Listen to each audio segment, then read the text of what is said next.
Here I'm going to do an example of solving a problem using Kirchhoff's laws. Now, a Kirchhoff's laws problem also usually starts with something like this, some bewildering array of batteries and resistors on a loop, and you have to find currents or potential differences, maybe the EMFs or resistors. In this particular problem, we have a selection of batteries and resistors where the resistances are all given in red, and the EMFs are all given in green, the voltage difference across the terminals of the EMF, ideal, are given in green, and we're asked to find the current everywhere and the voltage difference between these 2 points identified in the circuit A and B. So we know what Kirchhoff's laws say is that the potential differences around any closed loop is zero, and the current going into any junction in a circuit must equal the current going out. But it's not necessarily obvious where to start with any of those, and so the best way to approach one of these problems is to draw your own circuit on your large blank scratch paper, and then start sketching and deciding where the loops are, where the junctions are, and sometimes just dive in. So I like to start, let's see, where's my biggest EMF? I have a source of 4 volts here and 8 volts here. And so I might start with the 8 volt EMF. Let's say it's going to try to drive a current that way. It's going to come around here. And so where are my loops? I have sort of this large loop, as well as I have sort of an inner loop in here and an inner loop in here. I don't know any of the junctions at the moment. I'm going to have to identify these currents to distinguish them. So in this upper branch, I'll call this, say, I1, the one coming in the upper branch of the circuit. Once it comes below here, in this middle branch, I might call this I2.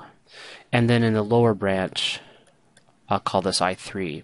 So do I know exactly that the currents are all going in this way? Well, if this is my largest EMF, I'm guessing that it's going to be able to drive the current I1 in that direction. And so then when it comes down here, there's nothing in this lower branch, so I think I3 is going to be going in that direction. I don't particularly know whether I2 is going to be going to the left or the right. And so that's sort of a question I'll have to address later. And so I want to sort of think about where qualitatively I think the currents are going. And then I'm just going to start applying my loops and junctions. So first of all, let's look at a loop. I'm going to avoid the loop with both batteries. This big loop around the outside seems simple enough. It's got 1 battery and 3 resistors. So let's apply Kirchhoff's law there first. Okay, I'm going to start here. And if I'm going this way across the voltage difference from negative to positive, that gives me a positive voltage drop across the battery of 8. And then I'm going across in the direction of current flow across this battery, across this resistor. So that gives me a negative voltage drop of I1 times the resistance, which is 2. And so I'm going to keep going down here, keep going, and now I'm going in the direction of the current flow through this lower resistor, and so that's a negative voltage drop of I3 times 8, and now I'm coming back all the way up here, and now I'm in this upper resistor, which is also I1, going through the upper branch in the direction of current flow. And so that's negative I1 times 2. And then back where I started. So that's the sum of all those have to be 0. Looks like I can combine this a little bit, and I get 8 minus 4 I1 minus 8 I3 is equal to 0.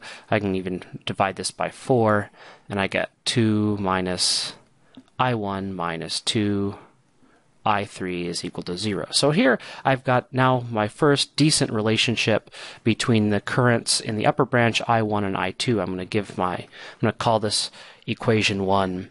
That was one of a revelation. You always see books, they number their equations, and it was a revelation to me when I realized when I'm doing my own work and complicated problems, I get to number my own equations whenever I want, and that keeps it really handy, even clear in my own mind. I have a relationship here I may want to use later, and I'll call that equation 1. Okay, so now, what can we say about the current? Now I'm going to have to deal with this inner loop. Let's assume the battery is negative to positive to the left. So let's assume I2 goes to the left. What does that mean if we assume I2 to the left? We don't know that for sure. And so if we assume I2 is to the left, and we're right, then it will work out fine. But what if it turns out to be that I2 is really to the right? Given our sign conventions for Kirchhoff's laws, when we solve for I2 and it's really to the right, we'll get a negative number. So we assume it's to the left, and then we'll just calculate it. If it's a negative, then we know we got the sign wrong, and we can just switch it. That's not a problem. Okay, so if we assume I2 is to the left, let's look at the relationships between all of our currents. We can look at this junction here. If I2 is to the left, then we have I1 and I2 going into this junction and I3 coming out. So we have I1 plus I2 is equal to I3. Now, many times the book definition of Kirchhoff's laws will say the sum of all the currents going into a junction is 0. And then define going in, say, positive, going out, negative. And that's fine if that's another way to look at it. I think it's just easier to think of it in terms of the current going in and the current going out equal to each other. But either way, so this is a relationship now between these currents. I'll call that equation 2. So I have two equations. I have three unknowns: I1, I2, and I3. So I need to do more. All right. Well, if I need another loop, so let's look at this lower loop here. It also just has one battery and some resistors, so that isn't too bad. I'm going to go this direction, so that going from negative to positive in my EMF, that gives me a positive voltage drop of 4. With I2 going to the left, I get a negative voltage drop across that resistor. I'm writing over my numbers here. It has a resistance of 1, so it's 1 times I2. So now we're going around here. Around here we get this lower resistor again, which has a 8 times I3 going in the direction of current flow, and then we're back up on top, going to the left through the middle branch again, and so we get a negative voltage drop of 4 times I2, and all of that is equal to 0. All right, so if I sort of simplify here, I get 4 minus 5I2 minus 8I3 equal to 0. Here's another relationship between my currents, a little sloppy, I2, so I'll call this equation 3. And so now I have three unknowns, and three equations. I should be able to do some algebra and solve. There's no right or wrong way to do this. Some might go faster than others, but first let's try to I have a relationship here for I3. So let's substitute I3 into equation 3. And we get 4 minus 5I2 minus 8. So we're substituting into here. And we have I1 minus 8 times I2 all equal to 0. So we can simplify this a little bit, and we get 4 minus 8 I1 minus 13 I2 is equal to 0. All right. So I can now compare this to here. You know, I still have the three unknowns because this one had I1 and I3 as well. So maybe I could have been more judicious in substituting one or the other, but that's okay. It's doesn't matter too much. I can go ahead and substitute I3 into this equation, substitute equation 2 into equation 1 to eliminate I3. And there I'll get 2 minus I1 minus 2 I1 minus 2 I3 equal to 0, in my edge of my screen here. And so simplify that. 2 minus 3I1 minus 2I2 is equal to 0. All right, so I'm just doing algebra, and so as long as you have lots of blank scratch paper so you can keep all of these equations straight, it's just a matter of being careful, really, that you don't make a algebra error. Okay, so now we can go ahead and substitute either I2 or I1. I'm going to go ahead and solve this equation for I2. And so I've got 2 I2, if I bring this on the other side, is equal to 2 minus 3I1, or I2 is equal to 1 minus 3 halves I1. This goes into here, and I get 4 minus 8 I1 minus 13 times 1 minus 3 halves I1 equal to 0. Finally, one equation with one unknown I, and I can solve it. 4 equal to, I'm bringing 4, no, we don't have to bring it over yet, just 4 minus 8 I1 plus, we'll multiply all this out. Yeah, we'll get, multiply this out, minus 13 plus 39 halves I1 equal to 0.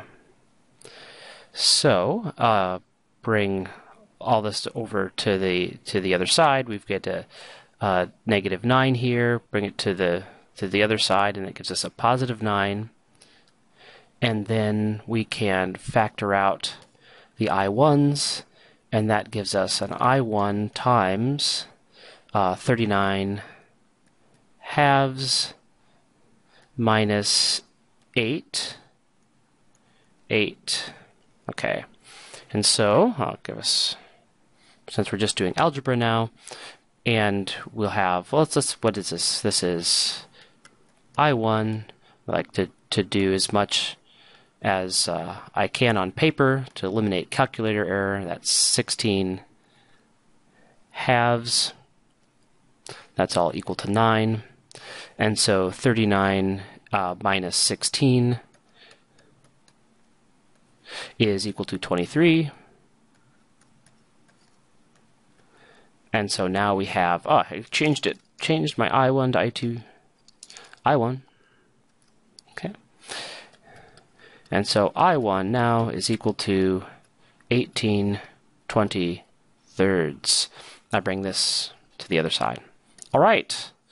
So there it is, I1. It's a lot of algebra, but it's not complicated. Just take your time and make sure you don't make mathematics or arithmetic mistakes, and you should be fine. All right, let's go up and use this equation 3. Let's see, that we have here. No, hold on. No, I think I'm anxious to find I2. So let's go ahead and use this relationship that just has I1 and I2 in it, and we can go ahead right away and see what I2 is. So this is 4 minus 8 I1, which is 18/23, and is equal to, if I bring I2 on the other side, 13 I2. And if I go ahead and just calculate this and put that in my calculator, I get 6.26. 4 minus, you can see it, coming already. Negative 2.26 is equal to 13I2, or I2 is equal to negative 0.174, which is not right. In our sign convention for Kirchhoff's laws, our currents are always positive, and so coming up with a negative current means we did choose the wrong direction. Okay, so that's not the end of the world. We don't really lose any time. That just tells us that, in fact, in this loop right here, the current is going to the right in the middle branch. Okay, and we can make a note to the right. Okay, and in fact, so it's, by definition, our current is 0.174 amps to the right in that. Okay, so that changes our this too, right? So let's go back and make sure that's right. So change the relationship here, and so therefore, in this junction, actually, let's go back up here. So at this junction, then, we have I1 going in, current going in, and then coming out is I3 plus I2. Okay.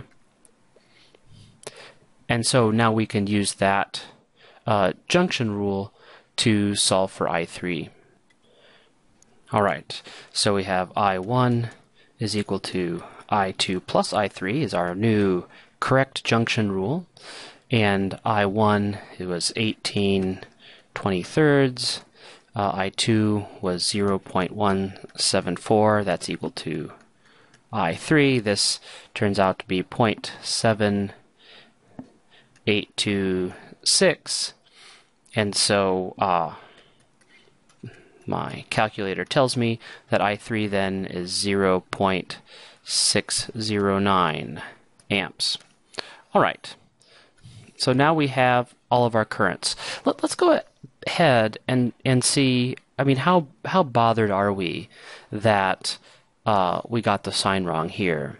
Well, let's go back and do this loop again, this lower loop here, only with the correct sign convention, okay?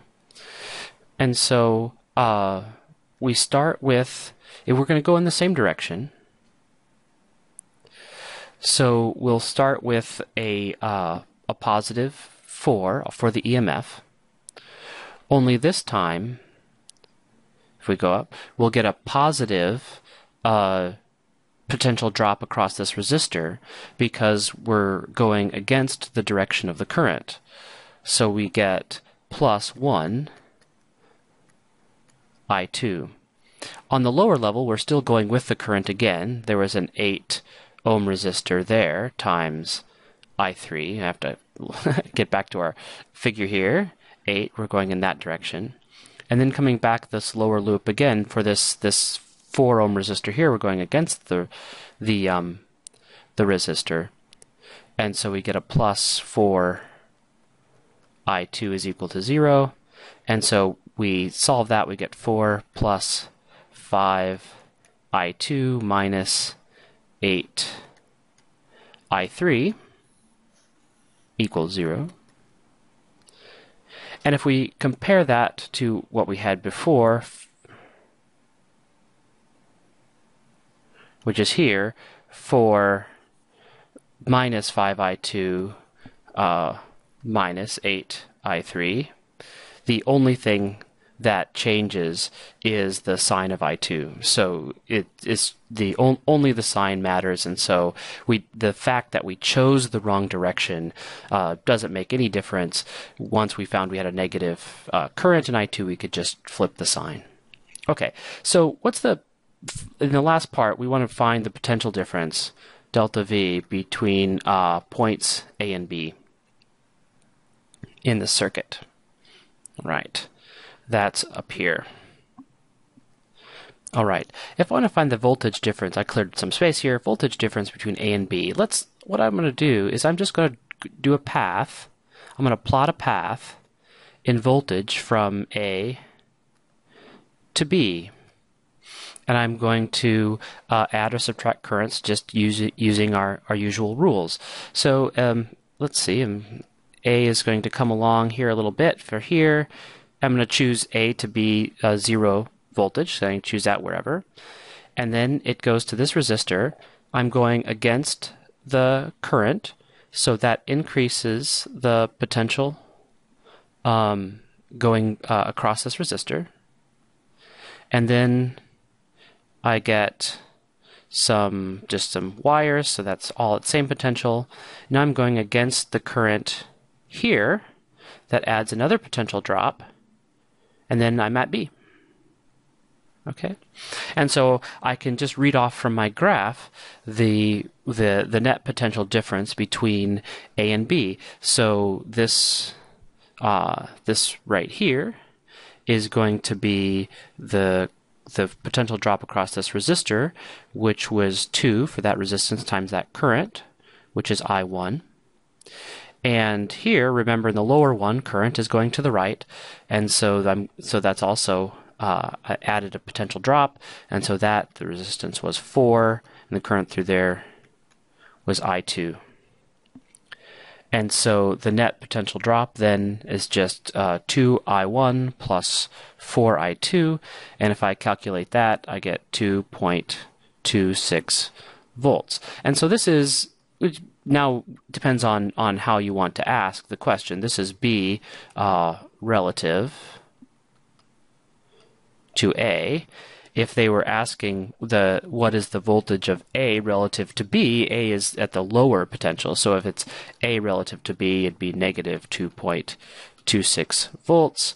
It depends then. This is A relative to B. Then depending on what the question asked, you can determine the size of the potential difference.